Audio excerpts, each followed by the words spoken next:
Hi, this is Kat, PAW PALS TV. I hope you guys are doing well. Last week we aired Justiceforsuzy Part 1, where the late Mr. Elwin Thedford pleaded for a 72-hour hold of stray pets in Smith County. Let's take a quick recap.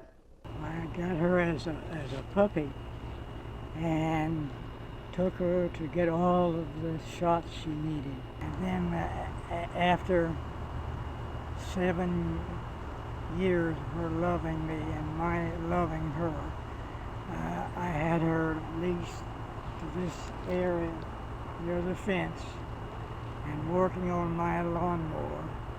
I didn't realize she got loose for 2 days then.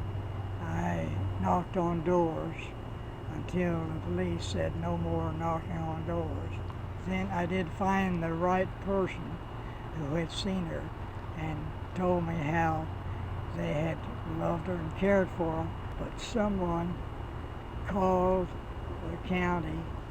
They came and picked her up about noon on Wednesday. The next day I went to the shelter expecting to find her. Right. They didn't know anything about it, and after a while she said she's been euthanized.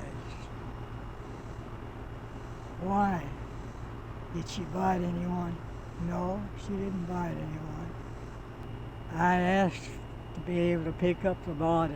They had a completely frozen dog in a box. Still no reason for her being euthanized. I'm sure she was completely distraught and helpless. What would you like to happen? I'd like for them to be forced to cage the dogs and wait for someone to claim them.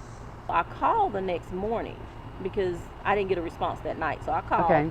I spoke with, and I want to say her name was Angel, Okay. at the animal shelter, and she said that they had already spoken to the older gentleman and Okay. told him what happened to the dog. With the sound in her voice, I was like, What happened to the dog? Yeah. to the dog? And when she told me, I was a little upset What did they tell you? that the dog was euthanized Did you ask why? because the dog was, aggressive. Wow. And I said, that dog was not aggressive. What do you want to change here? I think they should actually honor 72 hours. At least a puppy that has a collar, that puppy should be, have a wait period. Would you encourage Smith County to pass that? Yes, Why? because pets are part of a family, and definitely elderly individuals. That's their family. After Mr. Elwin Thedford's passing, we traveled to Austin, Texas with the shelter manager who was over the shelter at the time when Mr. Thedford's Susie was euthanized. Let's take a quick look real quick and see what happened in Austin. So right now you don't have the mandatory hold. How long are you holding? We do hold them for 72 hours, but if But it's they're not codified. aggressive or sick, we do not hold them. So we automatically euthanize right But aggressive could be growling at the time of pickup. If it attempts to try to bite the officer, It could then be we put them scared. It down. could be scared. 90% of all the animals will be Yeah. put down if that's the case. Yep.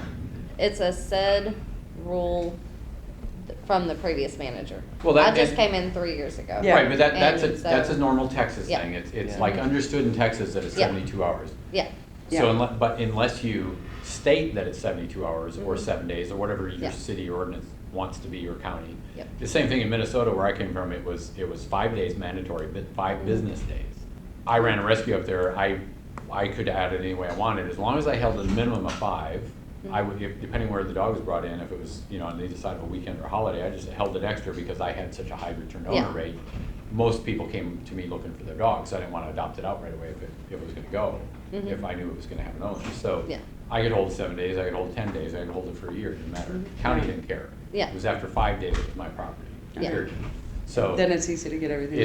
then it's much easier I to mean, get in the vetting the done old and everything else it ordinance, might we need. do have the 72 hours in there, but it states that we do not take anything with any type of injury, sickness, or aggression at all.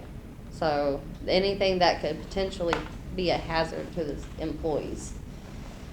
So we're gonna So if I call you re-advise that. if I call you because my neighbor's dog chased me and bit me and is currently holding me at bay on my porch, We would, well, that situation, it has an owner, so we would hold it for 6 days for they the moved owner. out, left the dog. Mhm. But if it's We a hold it. stray, But if it's a stray and a stray walked up to your house and attempted to bite you and we go out there and it tries to bite the officer, we pick it up, it automatically gets euthanized. So, but it gets scanned for a chip and tattoos and everything, trying to find a so owner then if first. the only thing that could have kept that Mr. Thetford's dog alive, if it had a If it had a microchip. microchip or a tag on it. Because I guess Susie growled. Susie tried to bite the officer. Okay. So- Witnesses say otherwise. Mhm. But still, the You having know this mandatory. historically Yeah. that animals coming into this environment Mhm. are going to experience stress. Yes. Yeah. They're gonna be fearful, they're gonna be scared, and, 3 days later, their attitude might change. Yeah, And it some, and always most of happens. them will. Yeah. Yeah. Well, and we have many examples where they go on the truck hard, Mhm. wanting to do bad things, and then you open the door and they're like, "Oh, please get me out of here, I love Yeah. you." That's Or true. completely opposite. Yeah. Or they go in the truck easy and they come out like a freaking rocket one, Yeah. your face off. Yeah. Yeah, you definitely need it. So, Yeah. but with your aggressive animals that come in, do y'all hold them Yes. still for, well, I know for the 72-hour, but do So- y'all hold them for a certain amount of time or? Yeah. All of our animals with challenging behaviors. Okay. We're not going to make an assumption that if an animal growls or bites or spins around 5 times in his kennel in his poo, that he's an animal that's declining or an animal that has no other option but euthanasia. Yeah. We want to do the same thing for our animals because as a community, we have said we value our animals. We value the pets here. Yeah. So we recognize, as Dawn said, that animals come to us with a whole host of stressors before they even get to us. Once they hit our doors, there's a whole nother bit of stressors. Mhm. But we look at each of these on a case-by-case basis, and if we know, if Bob's dog chased Mark up on the porch and held him at bay, and then your officer went out there and the dog chased him up his truck, Mhm. we want more information. Yeah. We want to know what happened before that incident. We Mhm. want to know how often this animal's threshold is being pushed and at what point he passes appropriate, an Mhm. appropriate behavior threshold. Then we're going to work to get that animal to the person it needs to be with. I went on a call last week, police assist, abandoned animals in a rental. I walked in the house, they told me what was going on. I walked in the house, they said one dog is a bit fearful and a little bit snappy. You're probably gonna need a pole, and the other one is you can throw a leash on, whatever. Yeah. So I walked in, I put the leash on the one, and the other one I had to get out from underneath the cupboard with a pole, and it was definitely trying to bite me. Yeah. As long as I pursued it. Yeah. When I wasn't doing anything, it was fine. Stop. Yeah. And then as soon as I got on the pole and carried it to the house, it released the animal glands. So this is completely fear, but it did try to bite me numerous times, and that thing weighed about 1.5 pounds. Under your Yeah. definition, that little 1.5 pound Chihuahua probably Would should have die. been euthanized. Right. Would have been Yes. euthanized. And I can't tell you how many times my officers and myself and April, we've gone to police assist where they've got 5 cops ready to shoot a dog and it's horribly aggressive, and then we chase the block and I have to catch the damn thing. Yeah. It was so aggressive it ran away from us. Yeah. So, but yet in their mind, it was acting aggressively. Mhm. Yeah. Because maybe they don't read animals well. Mhm. The truly aggressive ones jump right in the net and then go into the truck. They come Wow. right at you. They're easy to catch because they're coming after you. Because they're coming after you. And that very rarely happens. Mhm. But understanding, we're the animal professionals that have to define what is acceptable behavior and what isn't sometimes. Dogs that come out and are being frontally aggressive or, coming at you hard, there's probably a reason why. We're either in their territory, they're either highly fearful and they've learned that this is okay to do this. When we see it all the time with dogs when people are passing the property and they bite them or they bark horribly at them as they're on the other side of the fence, the mailman syndrome. I have barked at somebody every time they walk by, they leave, I win. That's why I'm really careful with the word aggression, and I'm not a big fan of using aggression, especially if you're codifying something in law. Be very careful. Just list behaviors that are not acceptable to the community.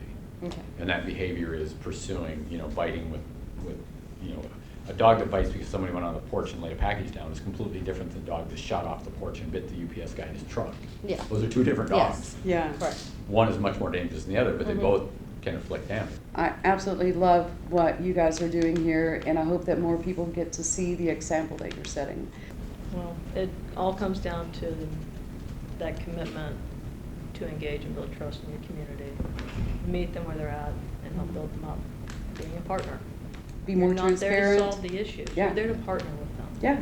And so that's, that's the root of our role in public service. Okay. Not an enforcer, we're a solution.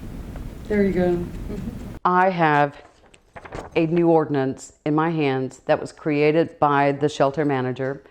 The day that Mr. Thedford passed, she gave in her resignation, and then she stayed 4 more months to create this ordinance. As you can see, we traveled to Austin. She met with several people here in the community to discuss the new ordinance, which clearly states a mandatory 72-hour hold, as well as a spay, neuter, and microchip ordinance.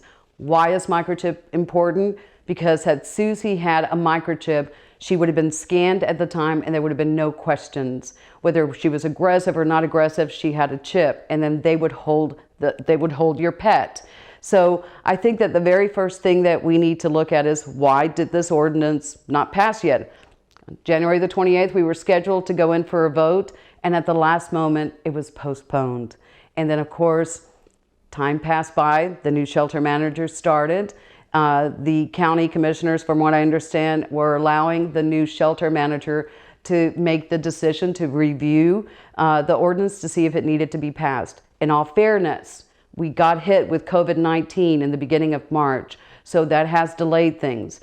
Second thing is, because we were working on this ordinance, our county judge, Nathaniel Moran, he went ahead and put in practice the 72-hour hold. Unfortunately, until it's in writing, 20 million things can happen.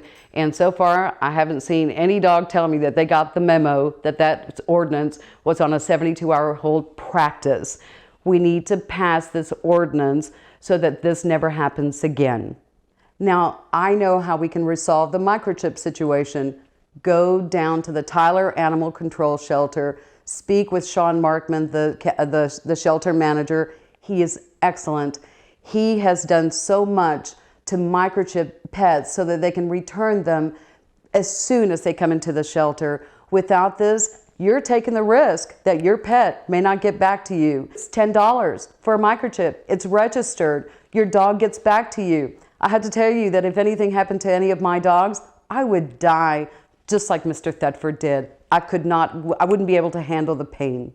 So easy fix while the ordinance is being passed is go down to the Tyler Animal Control Shelter and get your pets microchipped ASAP. So last week I spoke about a memorial bench for Mr. Thedford. There's a sign with all the pets that he's ever loved under this beautiful tree. I would love to do that sign on a memorial bench so that it's by his gravesite. It's $2,300. I need your help. So I'm going to put something in the comments, a couple of different ways that you can give. Please give if you can. When we were in Austin, we did a quick tour with Don Bland of the Austin Animal Center. Good afternoon, I'm Don Bland with the Austin Animal Services here at the shelter, and I'm going to give you all a quick tour of our facility. I want us to watch next week to see what makes Austin Animal Center the #1 no-kill shelter in the United States. This is Callaway PAW PALS TV. Thank you for watching.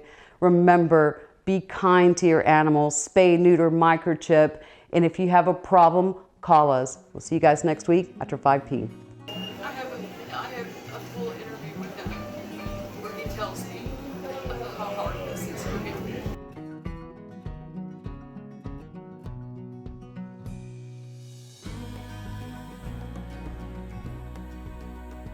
I'd like for them to be forced to cage the dogs and wait for someone to claim them.